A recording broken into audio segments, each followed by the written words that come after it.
Okay, Meredith. So, we had a conversation a couple of weeks back about you wanting your students to be more engaged during writing. Yes. While you were conferring with your students. Mm-hmm. So, we didn't know exactly where you wanted to go with that particular goal. So, we videoed you and your students during your writing block. And during that writing block of time, you then noticed when we watched the video together that your students were actively engaged. They just were not living up to the expectations of your writing block. Right. So you came up with a goal, and your goal was you wanted your students to be demonstrate the use of your writing expectations in Writer's Workshop 100% of the time, and you wanted 100% of your students to be actively engaged. Yes. Now, we did discuss using our coaching tools in order to pick a strategy around your goal. And we decided that we were going to start off using something dealing with engagement. Right. And we looked at that one pager, but as a result of us switching the goal to the writing expectations, you wanted to use, you said that you wanted to use something different. Yeah, something like a rubric. Okay. So, how do you envision the rubric to look so that your students will be actively engaged? Well, I think it needs to be age appropriate. Okay. Because they are 6 and 7 years old. Okay. I think it would be good if we had clear expectations, starting our sentences with the capital letters, making sure that we're ending sentences with punctuation. So, capital letters is something that you would like to put on the rubric, and ending marks. Yes. And what else do you envision for the rubric? I think something about content, what exactly they're supposed to be writing about, so they have a clear idea and so they're not just kind of out there just writing. So a clear idea of like their prompt. Mm-hmm.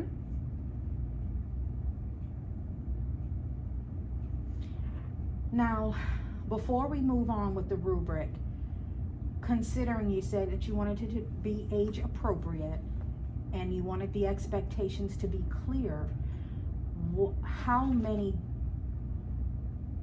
items would you like to put on your rubric? What is really tight with you? I think no more than 4 for sure. Because Okay. it becomes way too overwhelming Okay. at this age. So far we have capital letters, ending marks, clear idea of their prompt, and what is one additional thing that you really want to hold tight to with this rubric? What do you think would be good for them? Keeping in mind that you do a lot of one-on-one conferring. You go to each student and you have something that you like to work with them on, and you choose things.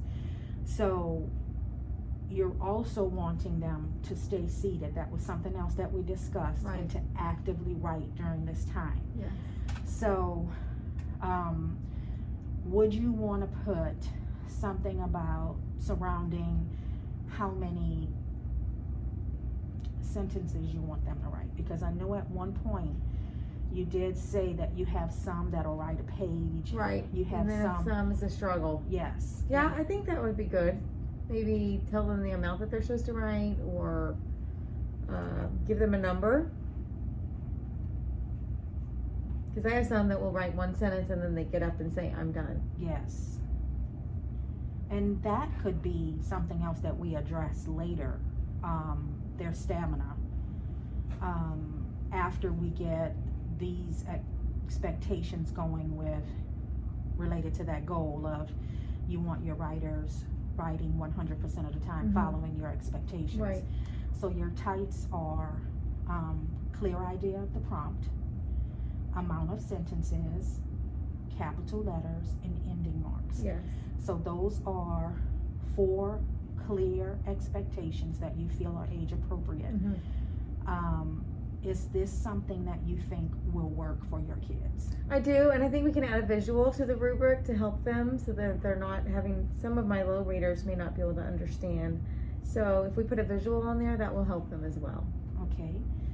One more thing I want to talk to you about. How are you going to share with them your expectations? Because before it was a lot of verbal. You know, this is what I expect, but you said that dealing with their age, you think that they need something that they can see, and so that's why you wanted to develop a rubric. Right. I think we could get copies made and put them on the inside of their writing journal. So if they're ever confused about what to do, they can just flip back and look at it. And then I will model it for the class and show them exactly what they're expected. Okay. So how are you going to model that? Well, we'll get the rubric done, and I will show them first, put it in my journal, and then part of that, we'll do that for one of the mini lessons one day.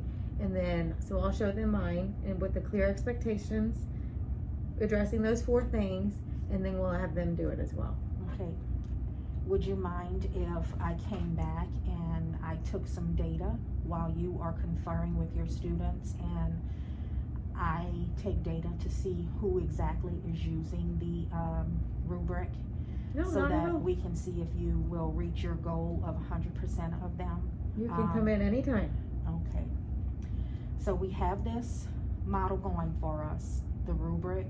I'm going to come back in. Okay. It's our next steps after you model for them. Okay. And then I'll come back in video, and we'll watch the video together to Okay. see, and I'll take data as well to see how many of your kids are actually using this, the rubric. Okay. And then we can kind of adjust if needed and see what we can do to help them. And also, what I would love for us to do later too is to look at their before writing and their after writing. All right. To see how. Yeah, that's a good how that idea, and looks. see how they've grown. Yes. So thank you. We have a clear picture of what you want, and then a clear picture of what we're going to do in our next steps. Okay. All right. Thanks so much for your Thank help, you. Melanie. Thank you.